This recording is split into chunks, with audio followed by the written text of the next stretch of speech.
This is Josh Olmsted. Welcome to Northwest Disc Golf's coverage of the Queen City Classic. This is a B-tier event out of Helena, Montana at the Heiser Hills Disc Golf Course. Glad you could join us. Joining me on the coverage once again is Corey Jones of the Prodigy Disc Street team. And if you've been enjoying our coverage, please check out our Patreon page to help support the continued growth of our channel. On the final round card today, we have Jared Person, Tyler Bugni, Brandon Green, Jesse French, and Shane Anderson. You all set, Corey? Oh yeah, excited to see some good Montana disc golf. Absolutely. So, starting us off, this is hole 1, 195-foot par 3. From Coeur d'Alene, Idaho, Jared Person, shooting a well below average 42. So starting us off is Jared Person, and as you heard from the announcer, Jared shot an incredible 1073 rated round, gives him a substantial lead over the field. He's got a 7-stroke lead over Tyler, and so let's see if he can keep it rolling. Yeah, that is some hot fire from Jared, fellow Prodigy teammate, just doing great stuff. Another big lefty to watch out from for. Bozeman, Tyler Bugni. Up second, we have Tyler Bugni from Bozeman, Montana.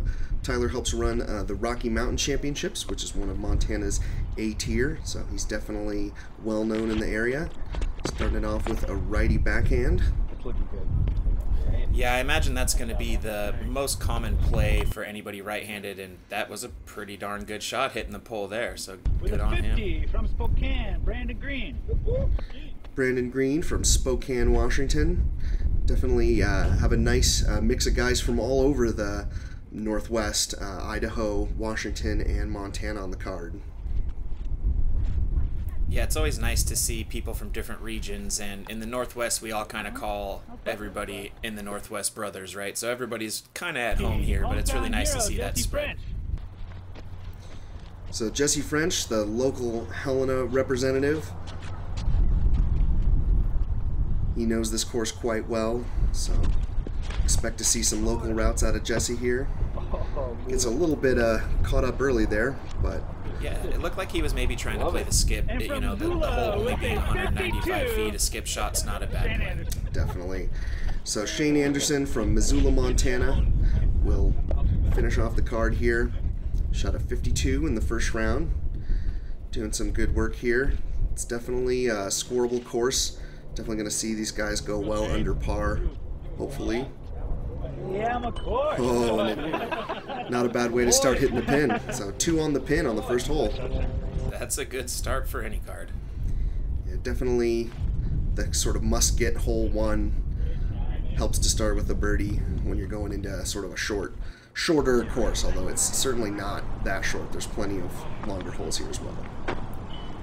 Yeah, and I imagine that elevation plays a factor for some of these players that may not get to this course and play it. I don't know the actual elevation myself, but it does differ, you know, from where you may play at home. So that can always be something you need to take into effect. Yeah, it's a elevation, wind, sort of different ground conditions. Yeah, bro. I've been lucky enough to play in Montana a few times, and it's a really unique climate and a lot of fun to get some beautiful disc golf. Yeah, the course looks great. So on hole 1, guys tapping out our birdies. 3 birdies on the first hole. Jared, Tyler, and Shane getting started off well. Brandon and Jesse follow up with pars as we move on to hole 2. This is quite a ways downhill, a lot more than it looks here on the camera. Pretty straightforward hole though. Just a long tunnel, but the wind is going to be a serious factor. It's really hard to tell here, but the wind's picked up quite a bit. It's a good 15-20 miles an hour, and you'll see here, yeah, the wind chopping down. A little more tail end than I was thinking. Chopping down Jared's shot. Yeah, the wind can be kind of hard to read with those trees. These trees don't really move around as much as you would with some other that you would see. So you can see going in the sky there, the wind can push you pretty wide. So it's a little bit more of a risk-reward shot. Oh. There you go. Ooh, Shane pokes through, playing the Heiser flip, gets sort of a lucky pass through there.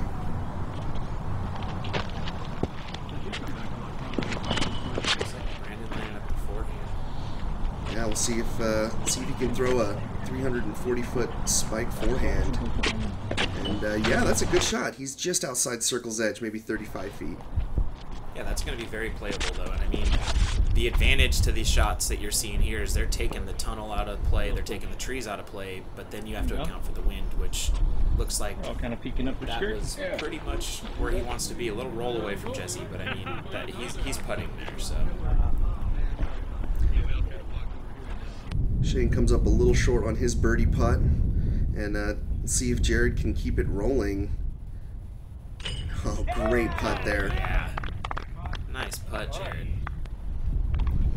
So after going 15 under on round one, looks like he is not slowing down at all, starting off with 2 birdies. And I forgot to mention, the second round actually does have slightly harder positions, so it should be a little bit tougher. Probably not going to see Jared repeat 15 under, as great that would be to see. Yeah, that's an amazing round. I believe you said it was 1070 something, which is, that's just phenomenal. And I may be given the slight advantage. He's got that beautiful beard to kind of read the wind, so he's got that edge over his competitors there. Oh no, that's unfortunate spit out there. Tyler taps out his par, and Brandon's going to tap in the bogey there. Jesse wrapping up his par. Yeah, he makes good on that one. So Jared is going to push out his lead just a little bit further. He now has an 8-stroke lead over Tyler, starting off 2 for 2. Brandon takes the bogey, everyone else gets pars, and we move on to hole 3, 339-foot par 3. This is sort of a quasi-tunnel shot. It's actually quite a bit downhill.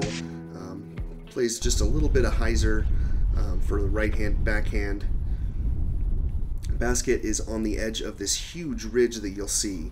So it's a kind of a dangerous upshot, definitely a 2-shot par 3, and if you're not careful, it can really turn into a 4 very quickly if you go down that hill. Ooh, that's an unfortunate tree hit. He did not get very far off the tee pad on that one. Yeah, Tyler will have some work to do to get down to the green. And Shane taking the big bomb. Oh, and that's flexing back really nice. That is right where he wants to be. That looked great. Just a full flight out of that one. Really good effort from Shane. Jesse French has got great snap on that backhand. I was talking to the TD before the round, and he definitely mentioned that Jesse has a lot of power. And Heiser gets away from him just a little bit, but he should have a fairly easy up and down. Looked like he was trying to go for the wide hyzer route and almost executed it. Just caught a little bit of tree, and these trees are pretty unforgiving. They're sturdy. They like to grab and throw discs down for sure. Yeah, not gonna see too many that are gonna squirt through the trees. They're pretty much a wall of green. As we see Brandon coming out from the trees. Solid out there. He didn't really have all that much to work with down on his knee as Jared lays up. Smart play from Jared. Doesn't need to risk it at this point in the round. Yeah, very smart play. No need. I mean, he could have ran it with a little bit of cushion, but again, why bother? Just keep your rounds good, clean, and have some high ratings out of it, hopefully. Definitely. Jesse throws up a nice approach, and this is Tyler for par. Oh. Just a little high left on that one. I mean, he gave it the speed. He committed. It just didn't quite hit the target. Yeah, high weak side, and it's always a little bit tough to get that to sneak in the basket. Ooh. It looks like a lot of these players, I mean, we saw some layups, which was smart, but the ones that are running for it, they're afraid of that downhill backdrop. So it's a putt that if you're not guaranteed to make, the smart play is to put it under the basket. Yep, a little bit of strategy there. So Brandon takes a 5, Tyler gets a 4, and everyone else takes the 3 on hole 3. As we move on to hole 4, this is a short par 3, just 231 feet. It's a really cool protected pin. Not too hard to attack though, just a gentle hyzer line through the trees, or you can bomb it out wide through these trees.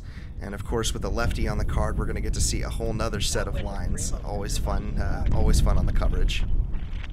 Absolutely, and Jared has no lack of shots, no lack of power, no lack of anything really, judging by his 1073 his first round out here. So I expect him to do pretty well this round.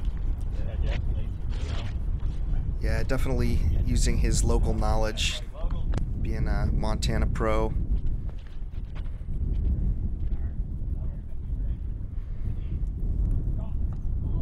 Actually, Nice from shot there. He's actually from Idaho. I should take that back, but he's pretty close. He's just a few hours from Helena.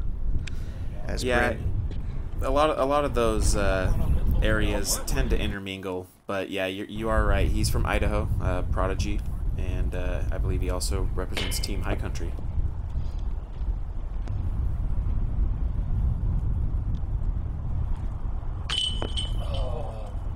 Unfortunate, right off the side there.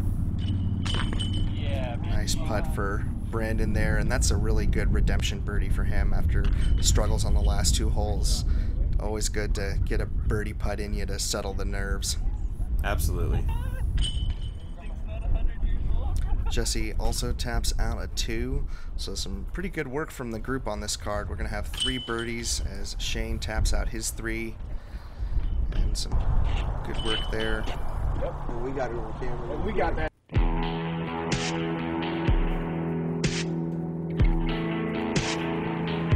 So Tyler and Shane take 3s, everyone else gets birdies as we move on to hole 5, 420-foot par 3. This is another hole where it's really hard to see just how far down this hole, downhill this hole is.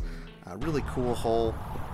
Right in front of the basket, there's a really wide chasm, about 100 feet wide. So it takes a really big crush to clear it. So it'll be interesting to see if any of these guys can get down there and reach the green. And looks like Jared did a pretty good job getting down there, as we'll see. Jesse gets the air bounce over the tree. Wow. Card loving that. Yeah, that was just the perfect timing on that air bounce there. Looks like he made it just into the chasm you were talking about. Yep, although once you're down in there, it's a pretty open shot at least. There's no trees down there. Oh. That could have been a way worse kick. Unfortunate. Had some juice on it. The wind's gonna just That looks like quite the grip lock, but okay? it's turning out okay as he's saying there on the card. Yeah, sometimes if you just throw it up and let the wind work its magic, sometimes it's gonna work. Absolutely. And so Tyler off the tee, nice power there. He makes it to the other side of the valley. He's got about a 70-foot upshot, but par is definitely not a bad score on a hole like this. No, it would seem that by looking at it. Oh! Wow. Well, short of that attempt, I would expect that par is going to be the common score on this hole. Yeah, Brandon, that's a huge shot. Gonna get to see that on replay. Oh. And that really looks like, 3 inches closer to the middle of the pin. I think that would have stayed. Yeah, as we all know, golf is a game of inches, and from that distance, you can't ask for much more, so great effort there. Tyler puts a nice upshot there. He'll have a tap in for his par. Good effort there. Looks like Oh, the wind's no. giving it a little bit of play, though. Yeah. Yeah, you could start to hear it pick up on the camera now that they're into these more open holes. Oh, and Jared. Oh, yeah. What a birdie. There's just no stopping him. I mean, if I'm not mistaken, he had a 10-stroke lead at this point, and that may push it to 11. Yeah, that's going to be the only birdie on the card, and with a 50-foot putt like that, you can see it. That's quite the shot. Beautiful putt there from Jared. Also a nice putt.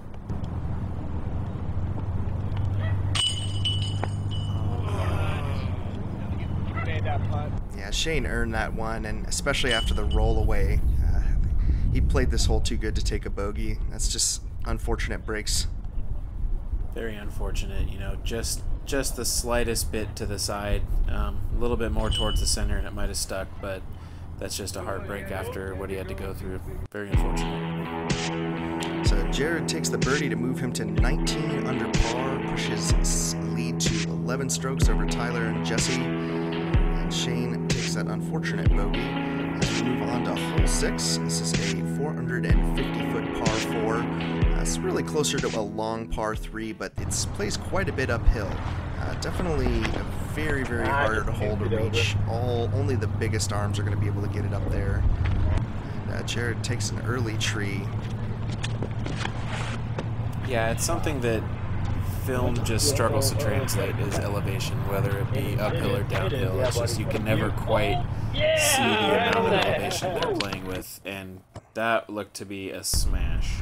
Yeah, huge drive, and the pin is tucked up in the right, and it's also a little bit of an OB danger. There's a sidewalk right on the edge of the course. There's not a lot of OB on this course, except for the boundaries, the outer boundaries of the property. As Tyler hyzers out a little bit on his drive. See what Shane can do. Shane definitely has really nice snap on that.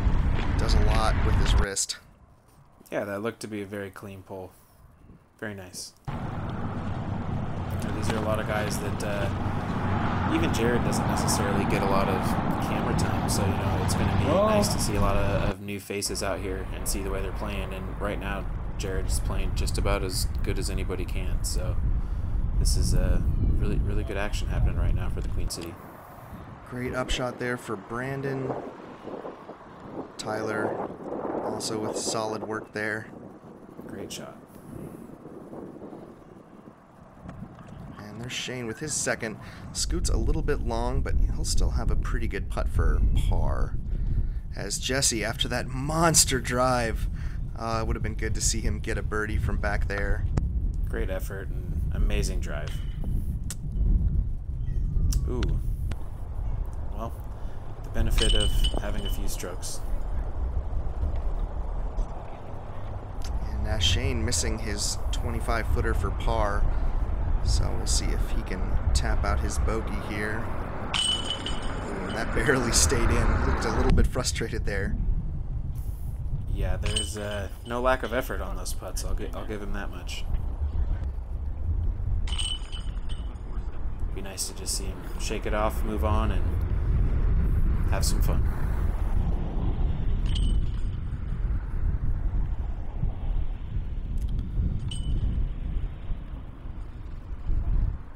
And so with that short par 4, Jesse, Brandon, and Tyler all take birdies. Jared and Shane with the pars. So Jared's lead is trimmed to 10 strokes as we move on to hole 7. This is a 342-foot par 3. Another big uphill crunch, though a lot more reachable than the last hole. Pretty much a straight tunnel shot. The big challenge here is keeping that disc on that Anheuser rightward finish towards the end, especially as this wind starts to pick up. You can see the pin is tucked down there under the 2 trees on the right. So definitely, if you've got a long forehand, this is a great chance to try to play a skip shot up there. Absolutely, and you can see a lot of these holes have a pretty similar nature to them in the sense of a tree tunnel that some arms can get around, some arms are going to have to go through the center. So it's nice that it's giving a lot of these guys different options, and you see Jared being left-handed. He's going to go a route that most other players aren't going to use, even in the forehand shot. So it's really nice to see a course that allows players to have that many options to attack a hole. Yeah, it's definitely a strong disc golf scene in Helena. I was speaking with the tournament director, Christian Dietrich. They've got 3 courses already in Helena, but they've been working on, they're just about to get permission to build 2 more courses. So in a town of just 30,000 people, they'll have 5 18-hole courses. So very strong community in Helena. Absolutely, that speaks a lot about the courses and the people that are behind them. So thanks to everybody doing things out in Helena and growing the sport. Great putt there. Huge birdie there. See if Shane can follow suit. Ooh. And He definitely wanted that birdie. As Tyler taps out his 3, Jared taps out a par as well. And Shane's going to tap out his par. Yeah, no, there's Montana has 2 major tournaments, the Zootown Open and the Rocky Mountain Championships. So speaking with Christian, this is sort of an up-and-coming tournament, 2nd year, definitely working on growing bigger. He said he was really surprised to see how big the turnout's been. They got 100 players in their first year, and they pretty much hit 100 again this year. So he said it's turning into the fun early season stop for the Montana disc golf scene. First major PDGA of the year, as we have hole 8 here, 273 foot par 3, uphill, plenty of trees in the way. But like you were mentioning on the last hole, there's definitely a lot of different lines. You can go over the trees, through, pretty much take any path to get there, just as long as you stick the distance and don't do that. As Tyler hits the lone guardian tree there. Yeah, that's going to tend to be the biggest obstacle that most all these holes have to offer, short of some distance that maybe a lot of these players may not have. But Jared made a good attempt there. He's going to have a putt, and most of what we're seeing in the lead card, they're navigating this course fairly well. That got right around the tree, under the tree, beside the tree, so he got all he could out of that one. Tyler comes up a little bit short on his upshot there, so he'll have a little bit of work to do for 3. Puts it up there. And here's Jesse. Ooh. Can't really tell if that one made it in. Looks like the camera pan came just a little late. So here is Tyler, and he converts on a huge 3. Yeah. Great putt. Good par save. Great putt. Oh, Jared comes up a little high on his birdie putt. There you go, Shane.